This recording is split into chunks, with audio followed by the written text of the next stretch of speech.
All right, this is for assignment number 5. Or sorry, assignment number 4, question 5. Oh, hold on. Turn off office in the back.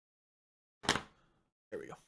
All right, so what we're going to be going over is the information on page 157 and 160 about software program development. Also OWASP. All right, so application security was one of the major hit points. Part of it is secure coding concepts. Their coding concepts is basically to increase consistency, reliability, and security of applications, reduces the occurrence of common logic errors, as well as helps with the development team with variable naming conventions, functions of the program, and comment styles.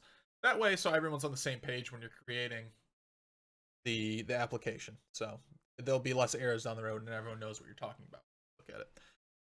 Essentially, if another team, it also helps with another team part of, if your development team is part of making a specific set of the program and another team has to come along and add their part of the program, if you give them a list of programs, they don't know what's going on if we don't have these variable naming conventions. So now they can see, the other development team can see and understand the code very quickly. So it helps down the line a lot. Also, this helps when, say, if someone gets fired, they're let go, maternity leave, whatever, you name the case, they're sick, who knows. It helps a person who's filling their position for the day and whatnot to come in and see what the issue is, or they can help fix the problem. So that's secure coding concepts. We're going to go into error and exception handling. So there's a typo right there, my bad. Important step for secure applications is to account of all errors. What that means is if there's a fault in the programming, a bug or whatever when the app is running. So if your app crashes, you don't know why, you get those all the time, like your video game crashes, and they also want you to send like an error report. They want to see what happened in your computer, and you send that off to them. Applications do the same thing. It's not only for your phones, for your PC, you name Windows, who knows.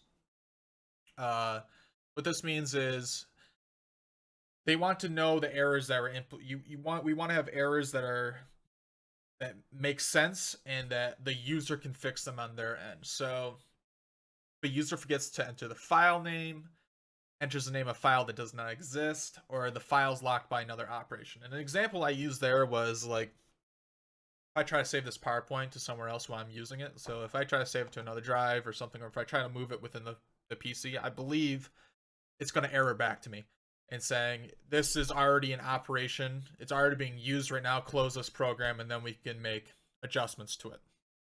So I believe that's kind of along the lines of that. I could be mistaken. I know I've seen it with other programs. I'm not sure which ones they used it with. Number 4, the file name is misspelled. So if you put like, instead of docs, docx, you put, I don't know, something .jpeg or something, it's not going to be like, what the hell is this? It's going to look at it weird and it's going to error. Essentially, you want the error to be caught by the user and fixed by the user. If this is not done correctly, this could lead to issues on the road with the operating system, maybe the application itself, or the file could just straight up bug out and become corrupt essentially. We want those errors to be easily fixed. Excuse me. Input validation / app hardening. So this is a 2-part one. App hardening was kind of simple. It's a quick way to go over. A quick one to go over. But input validation, this is super important because this is what your XSS, SQL, and XML injections come from. So CrushLite, scripting, etc. So basically what this means is someone can enter into a username or your password area. They can start trying to mess around with it by entering like quotes or commas or something to try to get information out of your database.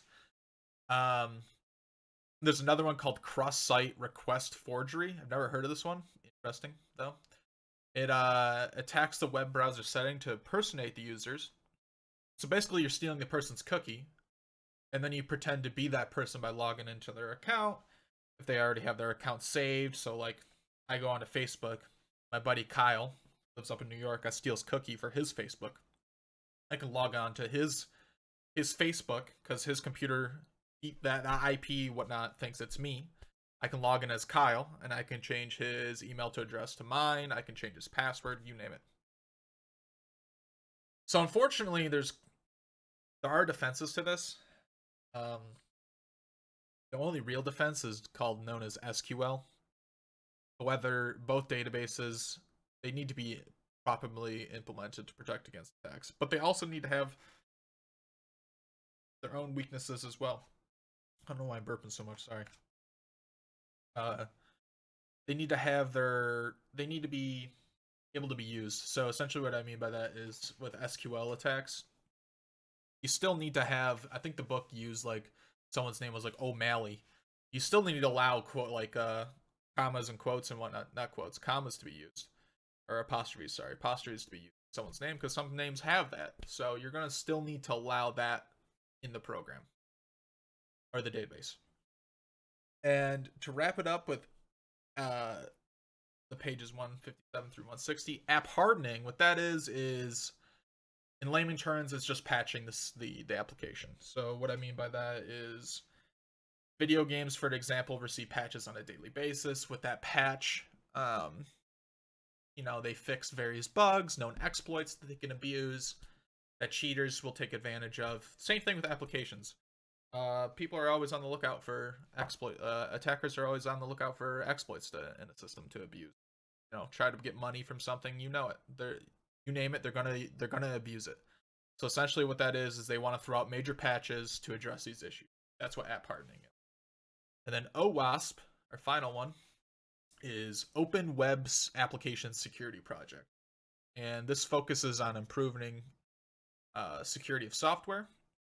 They make software security visible so that organizations are able to see their problems and make informed decisions. So if an organization invites them in or don't invite them in, maybe it's an open platform system and they're messing around with the code and whatnot, and they see an issue, they're going to send that to the business to say, listen, you got a problem here and you should fix it. They issue software tools and knowledge based on documentation and application security. So they have a vast wealth of knowledge. They're pretty well put together group, and everyone's free to participate in it. All their materials are available under a free and open software license. I believe on their Wikipedia, you can go to their contact page, and there's also if you go to our getting started page, there's 45,000 participants. They have their own mailing list. So if you want to get involved, it's online. Just Google it and set yourself up. That is 5. And on to the next one. See you in a bit.